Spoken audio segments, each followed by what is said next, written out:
Welcome back any fans. स्वागत है आप सभी का ब्लिच के पार्ट 24 में। और रिसेंटली आप सभी को पता चल गया कि मेरे चैनल पर आ चुका है कम्युनिटी गाइडलाइन स्ट्राइक, और यही वो ब्लिच का पार्ट है जिस पार्ट में मुझे कम्युनिटी गाइडलाइन स्ट्राइक मिला था। लेकिन फिर भी मैं इस पार्ट को फिर से रिक्रिएट करके अपलोड कर रहा हूँ ताकि मैं स्टोरी को लाइन बाय लाइन कंटिन्यू कर सकूँ। आई होप कि यूट्यूब इस पार्ट में मुझे कॉपीराइट स्ट्राइक ना ठोके। तो बाय द वे शुरू करते हैं आगे की कहानी को।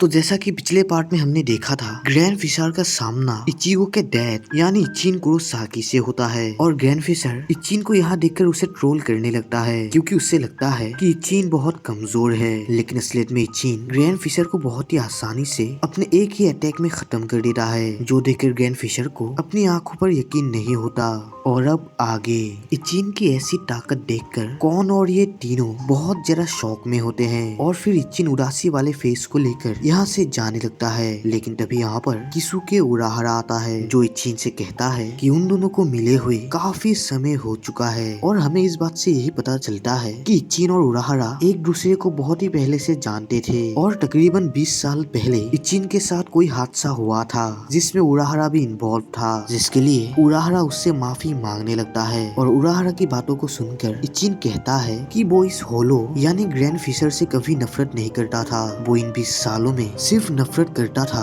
अपनी कमजोरी से, क्योंकि अगर वो कमजोर नहीं होता तो वो उस रात अपनी वाइफ यानी मासाकी को बचा पाता। ये सुनकर उराहरा बहुत बुरा फील करता है। और फिर वो इचिन से कहता है कि क्या इचिन अपने बेटे यानी इचिगो पर नोटिस कर रहा है, क्योंकि विजॉर्ड गैंग ने इचिगो के साथ कांटेक्ट बनाने की कोशिश कर दी है। ये सुनकर इचिन भी सीरियस हो जाता है क्योंकि इचिन को पहले से ही पता था कि इचिगो के पास विजॉर्ड गैंग आएगी ही। असलियत में विजॉर्ड गैंग जिन्होंने किसी फॉरबिडन टेक्निक का इस्तेमाल करके होलोस की पावर को हासिल किया है, जिससे उनके चेहरे पर होलो मास्क बन गया है। और इस ग्रुप का असली ठिकाना और उनके मकसद के बारे में कोई नहीं जानता। और हमें यहाँ पर और एक ग्रुप के बारे में बताया जाता है। इचिन को लगता है कि विजार्ड और अलंकार गैंग बिल्कुल एक दूसरे के अपोजिट हैं और ये दोनों ग्रुप ही सोल रीपर से नफरत करते हैं। लेकिन हाल ही में विजार्ड गैंग ने इचिगो जैसे एक सोल रीपर के साथ कांटेक्ट बनाने की कोशिश की है। तो इचिन को ऐसा लगता है कि विजार्ड गैंग किसी बड़ी लड़ाई की तैयारी कर रहे हैं। और इस लड़ाई का एक ही पॉइंट हो सकता है कि अलंकार ग्रुप ने होलो मास्क हटा दिया है। और होलो से मास्क हटना ये दो रास्ते से ही हो सकता है। एक तो नेचुरली होना,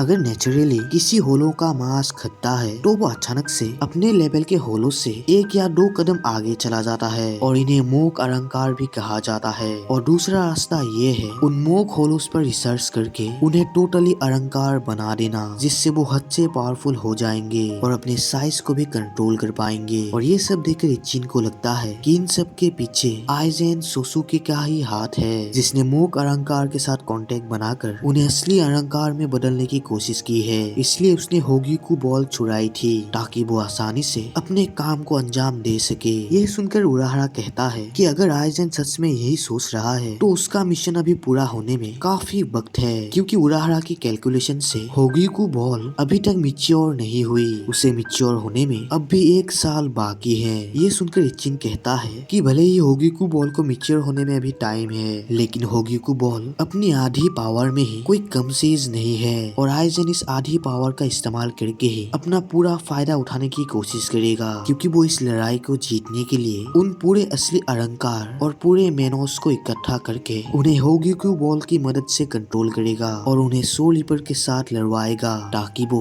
पूरी दुनिया पर कब्जा कर सके। ये सुनकर उराहरा सीरियस हो जाता है और इचिन से कहता है कि अब उनके पास कोई चारा नहीं है, उन्हें ये करना ही होगा, चाहे दुश्मन हो या साथी, उन्हें लड़ना तो होगा ही। तो उराहरा ये डिसीजन लेता है कि वो दी विजॉर्ड गैंग के साथ मिलकर और सोल सोसाइटी को अपने साथ लेकर इस लड़ाई में शामिल होंगे। ये सुनकर इचिन भी सीरियस हो जाता है और तभी इचिन को इचिगो की स्पेशल प्रेशर सेंस होने लगती है। तो उराहरा सभी को यहाँ से अपने घर की तरफ कटने को बोलता है, क्योंकि वो इचिगो को कुछ भी बताना नहीं चाहता। दूसरी तरफ इचिगो उस लोकेशन पे पहुंच चुका था जहाँ से अननोन स्पेशल प्रेशर आ रही थी, लेकिन वो देखता है कि वहाँ पर एक भी बंदा नहीं था और ना ही कोई होलो। तो वो कंफ्यूजन में पड़ जाता है कि आखिर यहाँ पर हुआ क्या था। और नेक्स्ट सीन में हम इचिगो के स्कूल को देखते हैं, जहाँ पर इचिगो बहुत ही ज्यादा परेशान था, क्योंकि उसे कल रात के इंसिडेंट के बारे में ही याद आ रहा था, जो उसके लिए एक मिस्ट्री है। और उसे हिराको की भी बात याद आ रही थी, जहाँ पर हिराको उसे अपने विजॉर्ड गैंग पर इन्विटेशन देता है क्योंकि हिराको को लगता है कि इचिगो उनके जैसा ही है। और ये सब सोचकर इचिगो बहुत परेशान हो जाता है। और दूसरी तरफ यही सेम कंडीशन इचिडा के साथ भी था क्योंकि इचिडा को बार बार अपने बाप की बात याद आ रही थी कि ryuken उसकी पावर्स को वापस ला सकता है,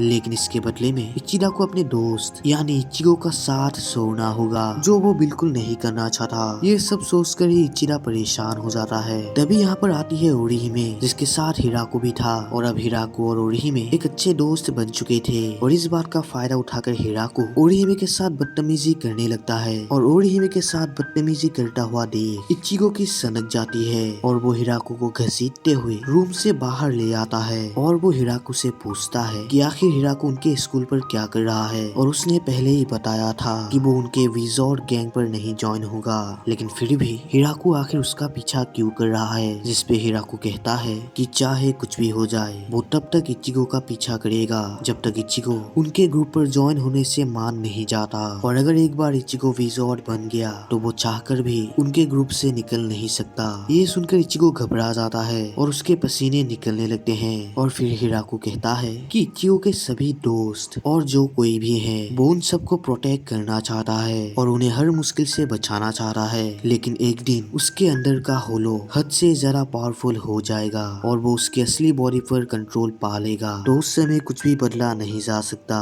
वो होलो सब कुछ बर्बाद कर देगा, इचिगो के दोस्त, उसका फ्यूचर सब खत्म हो जाएगा। ये सुनकर इचिगो और भी ज्यादा घबरा जाता है। और फिर इचिगो इन सब बातों के बाद भी हिराको के विजोर्ड गैंग पर ज्वाइन करने से मना कर देता है और वो अपने आगे की लाइफ जीने लगता है। दूसरी तरफ हिराको अपने घर की तरफ लौट रहा था और वो इस बात से परेशान था कि वो आखिर इचिगो को अपने ग्रुप पर लाने के लिए कैसे मनाए, क्योंकि उससे तो ये काम हो ही नहीं रहा। तभी अचानक से पीछे से कोई हिराको को लात मार देती है और हिराको को लात मारने वाली और कोई नहीं बल्कि विजोर्ड गैंग के सेकेंड कमांडर होती है। और इस छोटी लड़की का नाम हियोरी सारुगाकी है। और फिर हियोरी हिराको की अच्छे से कुटाई करने लगती है क्योंकि हिराको इचिगो को अपने ग्रुप पर नहीं ला पाया। तभी यहाँ पर ओरिहिमे और साधो भी आ जाते हैं जो हिराको को फॉलो करते हुए यहाँ तक पहुँच गए हैं। और ओरिहिमे का यहाँ आने का मकसद एक ही है क्योंकि उसे लगता है कि हिराको और इचिगो के बीच कोई बड़ी बात चल रही है जिसके बारे में ओरिहिमे और साधो को नहीं पता और इचिगो भी उन्हें कुछ नहीं बताना चाहता। तो उनके पास सिर्फ एक ही रास्ता है, सीधा हिराको से ही पूछना। लेकिन हियोरी इन दोनों को कुछ भी बताना नहीं चाहती। और तभी हमें क्लियर होता है कि हियोरी इंसानों और सोल रीपर से सख्त नफरत करती है, तो इसलिए वो ओरिहिमे को मारने का डिसाइड कर लेती है।